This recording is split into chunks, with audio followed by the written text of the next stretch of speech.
Hello friends, Pete the drummer here. Today I am down in the New Jersey Pine Barrens. Now if you're not familiar with the New Jersey Pine Barrens, the Pine Barrens are basically a huge swath of predominantly unused land throughout central and southern New Jersey. There's really nothing down here except pine trees, a couple of military bases, the occasional cranberry bog, and a whole network of crisscrossing two-lane county roads that are super fun to drive on, especially at night, but all of which seemingly lead to nowhere. Fun fact, Google Maps for the second time tried to send me down a road that turned out to be little more than a dirt footpath. The first time was a couple of years ago, middle of winter, middle of the night. Google Maps was showing me that the road that I ended up on would have led me back to the Garden State Parkway. I ended up getting stuck. It was in the middle of the night. State trooper had to pull me out of a ditch. It was a whole thing. Anyway, the New Jersey Pine Barrens have a long and rich history in New Jersey's early days, dating all the way up until the early 1900s, when most of the Pine Barrens became preserved land. But before that, there were communities here. There was industry here, the best example of which is Brppksbrae Village. I did a video on Brppksbrae Village, and I'll link that in the description. Another example was the Harrisville ghost town, which, as it turns out, was a paper mill. And I also did a video on that, and I'll put that in the description as well. Today, we're visiting yet another old abandoned factory. And this one looks really impressive. Stay tuned.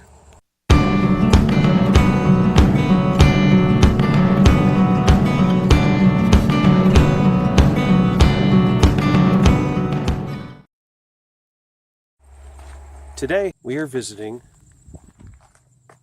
the abandoned Brooksbrae Brick Factory.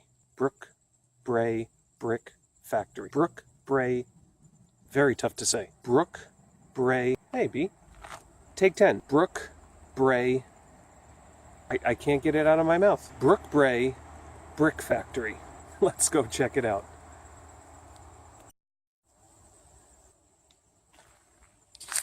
Friends, this place is insane.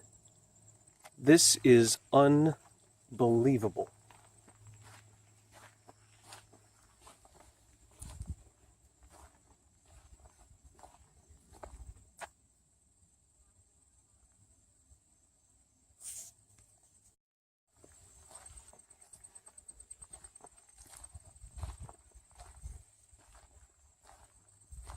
Whoa.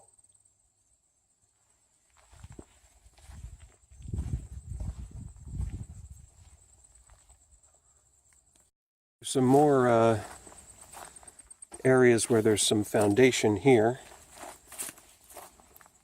And here, oh, look at that. There's some kind of pit in there. Oh, look.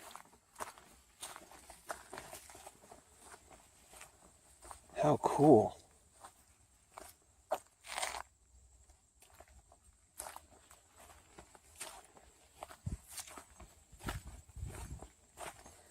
Alright, so this is, I think, like the northern end of the property.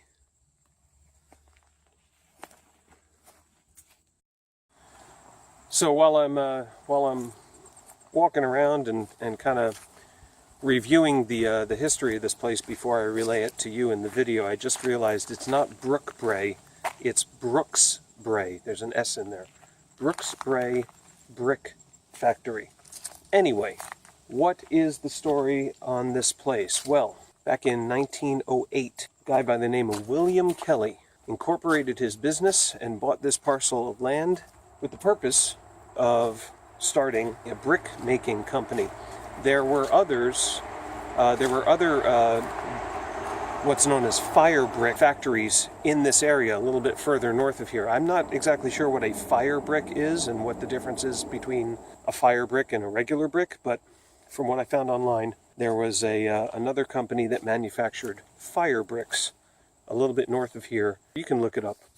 Anyway, this area was owned by a guy named William Kelly, like I said before, and in 1908 he began construction on his factory. And it took about 10 years for construction to complete, but at the time, this was considered a state-of-the-art manufacturing factory. Thing is, the factory never actually opened because shortly before production was to begin, William Kelly unfortunately died. And due to some complications in his will, the property, the factory, and just his estate was in litigation for about 10 years. And the factory just sat here abandoned.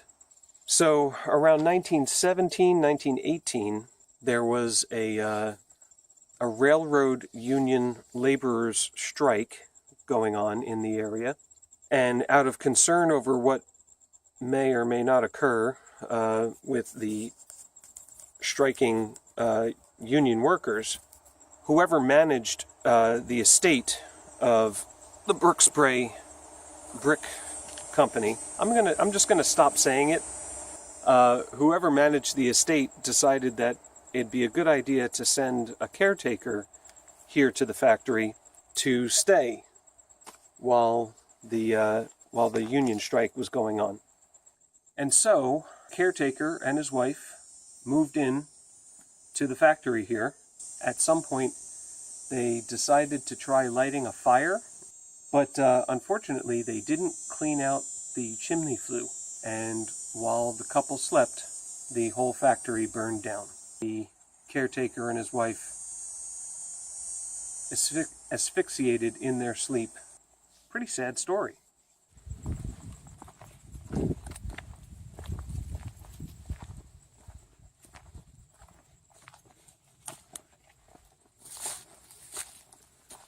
Thought it might be kind of neat to try and walk through one of these tunnel-y areas, but I don't think I can get through. There's also all these neat steel posts sticking up out of the ground every few feet. Here's another one.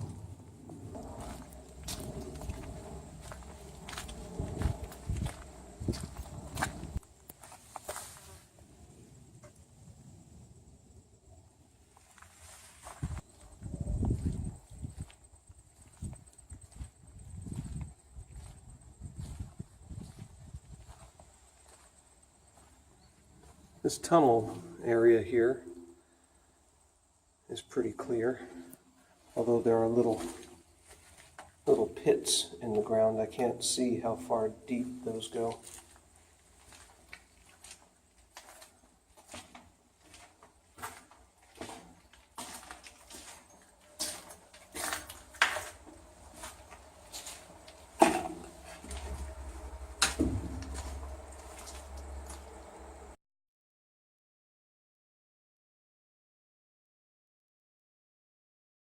So that's about it from the Brooksbrae Brick Factory. I will, as always, put the location down in the description. Thanks for tuning in, friends. Like, share, subscribe. Go take a hike.